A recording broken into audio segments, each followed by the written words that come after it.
ऐसे तो तमाम कारक हैं। मूल रूप से 3 नाड़ियाँ, वैद्य आपकी नाड़ी पकड़ते हैं, 3 उंगली रखते हैं। तो एड़ा पिघला सुषुम्ना, जिस ज्ञानी विज्ञानी का शरीर ब्रह्मरंध्र से निकलता है, सुषुम्ना नाड़ी। स्वर विज्ञान के बारे में इतनी इतनी मोटी किताबें हैं, मैं आपको उधर नहीं ले जाऊंगा। बाल बच्चों को आपको अपना जीवन जीना है कि स्वर विज्ञान चक्कर में पड़ोगे, यह सब नहीं करना है। भगवान राम का भजन करो, लेकिन मूल चीज़ आप समझ लें कि स्वर विज्ञान की थोड़ी बहुत जानकारी होनी चाहिए। कौन सा स्वर दायां, कौन सा बायां, इसको शीत स्वर, उष्ण स्वर भी कहते हैं। दायां बायां तो जानते हैं, तो स्वर थोड़ा बहुत तो जानकारी, उससे लाभ है। कभी आप एकांत मिलेंगे, समझना चाहें मैं समझा दूंगा स्वर होता क्या है। तो ये जो एड़ा पिघला सुषुम्ना नाड़ियाँ हैं, इनका यही बताते चलें, थोड़ा बहुत ज्ञान हम लोग भी अकेले में कहाँ। देखिए, एड़ा पिघला सुषुम्ना को नियंत्रित आप तभी कर सकते हैं, आपके पास पूरा समय है। जैसे डॉक्टर साहब हमको जानते हैं, बिंद्रा भाई भी जानते हैं। हमने 1.5 वर्ष में अपना 16 किलो वजन घटाया। कितना? 16 किलो, बिना कुछ खाए पिए, कोई दवाई नहीं खाई।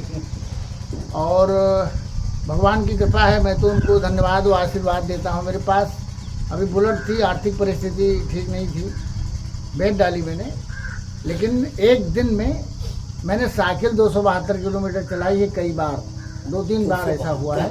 और मोटरसाइकिल से 500 किलोमीटर जाना आना तो मेरे जीवन का एक लक्ष्य रहा है। अगर योग ना होता, सुरेश भाई कहते हैं किसी योग की बात करो, तो कहते हैं कौन फ़ायदा है, और कहाँ तक बताएं। हम अपने कई मित्रों से कहते हैं आज चलो वहाँ कभी गोष्ठी, वहाँ कहाँ मिल गई, कौन फ़ायदा है।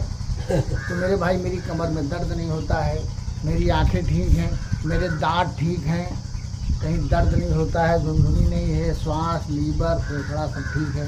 तो ये योग की देन है। अब बताइए, इटावा कहाँ है, मगहर कहाँ है, गोरक्षपीठ कहाँ है। गोरक्षपीठ तो मैं 3 बार मोटरसाइकिल से गया हूँ, वापस आया हूँ। अभी मेरी जस्ट यात्रा है। कुछ स्थितियाँ डॉक्टर साहब कुछ ज़्यादा ही हमारे बारे में मैंने बताया था, वृंदावन जाने की है और वहीं पर निवास करने की है, घर मकान बेच करके। घर का योगी आन गांव का सिद्ध है। अभी हमारे बारे में बिंद्रा भाई बताएंगे, फिर कुछ कमियां निकालें। इनके बप्पा बड़े खराब हैं, बहुत दुष्ट है, चोर है, चमार है, ये है, वो है। महात्मा बुद्ध घूमते रहे, टहलते रहे। राम भगवान अगर अयोध्या में किसी ने टिप्पणी की थी, मैं उस पर नहीं जाऊँगा, लेकिन ये बिल्कुल पक्का है, अगर भगवान राम यहाँ सेना इकट्ठा लेके जाते, कौशल नरेश को ले जाते, उनका वहाँ ननिहाल था, भरत का, वहाँ से ले जाते तो शायद हार जाते। भालू बंदरों को ले गए, अच्छा किया उन्होंने। तो इसमें 3 और बड़े कारक हैं। जानते हो कौन से कारक हैं? जब कहीं अच्छे कार्यक्रम में जाओ तो पूछेगा फ़ायदा क्या है, और अगर ले आए तो आपका खून चूस लेगा। वो एक पिस्सू नहीं होता है, एक पिस्सू आप बैठा लाए गाड़ी पे, तो वहीं से वो काटना शुरू करेगा। कई बजे तक गोष्ठी चली, जैसे 12 बजे उंगली करे शुरू करी। ऐसे लोगों को मत लाइए अपनी, कभी गोष्ठी में न ले जाइए, किसी प्रवचन में मत ले जाइए, नहीं वो पिस्सू बन के आपका खून चूस लेंगे।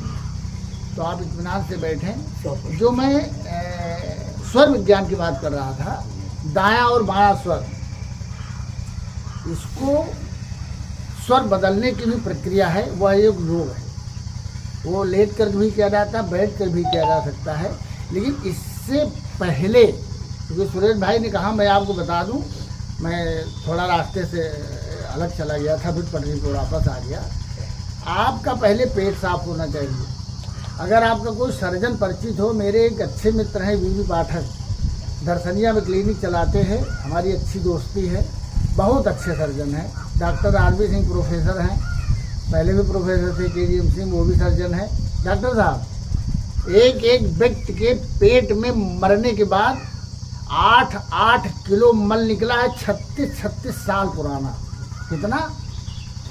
जिनके पेट निकले हैं, ऑपरेशन किया जाए तो 2 किलो 4 किलो मल निकलेगा, चर्बी तो छोड़िए। तो योगी बनने के लिए आप पहले पेट साफ करिए, मन साफ करिए। मन को साफ करने का केवल एक ही तरीका है। मैंने उस दिन बताया था, मोटरसाइकिल से आप जाइए, मैं तो देखता हूँ चला रहे हैं, आगे एक मोटरसाइकिल निकली जिसमें पीछे एक औरत साड़ी पहने बैठी है, चाहे लड़ जाए, मर जाए, खंदम कूद जाए, पीछे पलट देखा कहीं है, जब तक उनका आंख भर के देख नहीं लेंगे। ऐसी काम वासना मनुष्य के मन में समाई हुई है, कहाँ से दिव्य देव आत्माएं पैदा होंगी? नारायण दास कैसे पैदा हो जाएंगे? नानू दास कैसे होंगे? जगजीवन साहब इन 8 साल की कामुक बच्चियों के गर्भ में निवास करने के लिए जन्म नहीं लेंगे, नहीं लेंगे, नहीं लेंगे। आप पहले मन साफ करिए,